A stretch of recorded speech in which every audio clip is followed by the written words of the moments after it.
ഞാൻ ബൈബിളിൽ കാണുന്ന ഏറ്റവും വലിയ മഹത്വമുള്ള രണ്ട് കാര്യങ്ങളുണ്ട്. ഒന്ന്, ഇപ്പോൾ പാസ്റ്റർ പറഞ്ഞു, അധികാരികൾക്ക് വേണ്ടി, അന്നത്തെ കാലത്ത് രാജാവ് എന്നാണ് പറയുന്നത്, രാജ്യം ഭരിക്കുന്ന നമ്മെ നയിക്കുന്നവർ ഇന്ന് ജനപ്രതിനിധികളാണ്, അവർക്ക് വേണ്ടി പ്രാർത്ഥിക്കുന്നത് ശരിക്കും പെന്തക്കോസ് മാത്രമാണ്.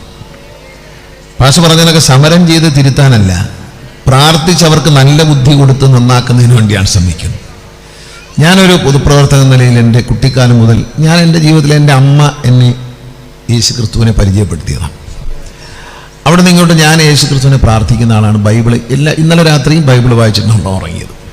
അപ്പോൾ അതുകൊണ്ട് എന്നെ സംബന്ധിച്ച് ഞാൻ പറയുകയാണ്, ഞാൻ പഠിച്ചൊരു പാഠം, ഒരു ജനപ്രതിനിധി എന്ന നിലയിൽ ഞാൻ പഠിച്ച പാഠം, ദൈവം നീതിമാനാണ്.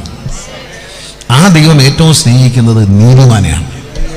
25 വർഷം ഞാൻ പത്തനാപുരത്തിൻ്റെ MLA ആയി നിങ്ങൾ എന്നെ തിരഞ്ഞെടുത്തിട്ടുണ്ടെങ്കിൽ, എനിക്ക് വേണ്ടി നിങ്ങൾ പ്രാർത്ഥിച്ചിട്ടുണ്ടെങ്കിൽ, പാസ്റ്റർ പറഞ്ഞ കണക്ക് എന്നെ അറിയുകയും ഞാൻ അറിയുകയും ചെയ്യുന്ന നിങ്ങളടുത്ത് ഞാൻ പറയാം, നീതിമാനായി നിൽക്കാൻ കഴിഞ്ഞതുകൊണ്ട് മാത്രമാണ്. കാരണം ഞാൻ രാഷ്ട്രീയത്തിൽ വന്ന മുതൽ എൻ്റെ ചരിത്രം എന്നെ അടുത്തറിയുന്നവരാണ് നിങ്ങൾ. എന്നെ നശിപ്പിക്കാൻ വേണ്ടി എല്ലാവരും ശ്രമിച്ചവരാരുമില്ല. ദൈവം എന്നെ മാത്രം അവിടെ പിടിച്ചു നിർത്തി. എന്തുകൊണ്ടെന്നാൽ എൻ്റെ ഉള്ളിൽ ദൈവത്തെ സാക്ഷി നിർത്തുന്ന ഒരു സത്യമുണ്ട്. ഞാൻ സത്യം വിട്ട് ജീവിക്കില്ല, നീതി വിട്ട്. ഞാൻ എൻ്റെ രാഷ്ട്രീയം നോക്കിയോ ജാതി നോക്കിയോ മതം നോക്കിയോ ഒരാളോടും ഇന്നുവരെ ഒരു കാര്യം ചെയ്തിട്ടില്ല, ചെയ്യുകയില്ല. തെറ്റ് കണ്ടാൽ തെറ്റെന്ന് പറയും, ശരിയുണ്ടെങ്കിൽ അതിനെ എൻ്റെ ജീവൻ പണയം വെച്ചും ഞാൻ കൂടെ നിൽക്കും, ആ ശരിയുടെ കൂടെ. ദൈവം പറഞ്ഞൊരു വചനമുണ്ട്, ദൈവം നീതിമാനാണ്, നീതിമാനെ ദൈവം സ്നേഹിക്കുന്നു. ആ സ്നേഹമാണ് നമ്മൾ ആഗ്രഹിച്ചത്. ഒരു ജനപ്രതിനിധി, ഒരു ഭരണാധികാരി എന്ന നിലയിലൊക്കെ ഞാൻ എൻ്റെ മനസ്സിൽ എന്നും ഏത് കാര്യം ചെയ്യുമ്പോഴും ശ്രദ്ധിക്കുന്നൊരു കാര്യമുണ്ട്, എൻ്റെ തീരുമാനം ദൈവത്തിൻ്റെ മുമ്പിൽ തൂക്കിയിട്ട ഒരു ത്രാസിൽ തുലനം ചെയ്യുന്നതായിരിക്കണം, നീതിയോടെ ആയിരിക്കണം. അതിനകത്ത് അനീതി കാണിക്കാൻ പാടില്ല. അതിൽ സ്വന്തക്കാരും ബന്ധക്കാരും ഒന്നുമില്ല, നീതിപൂർവമായിരിക്കണം ചെയ്യുന്നത്.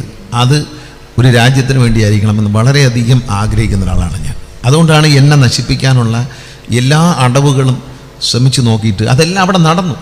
പൊട്ടിത്തെറിയും തീപിടുത്തവും ഭയങ്കര. പക്ഷേ ഇതെല്ലാം കഴിഞ്ഞപ്പോഴും ദൈവത്തോട് ഞാൻ എന്നും ജീസസ് ക്രൈസ്റ്റിനോട് പ്രാർത്ഥിക്കുന്നവരാണ്, ദൈവമേ, നീ നിൻ്റെ ശിഷ്യന്മാർക്ക് വാഗ്ദാനം ചെയ്ത ആ സമാധാനം അതെനിക്ക് തരണം എന്ന് പറയും.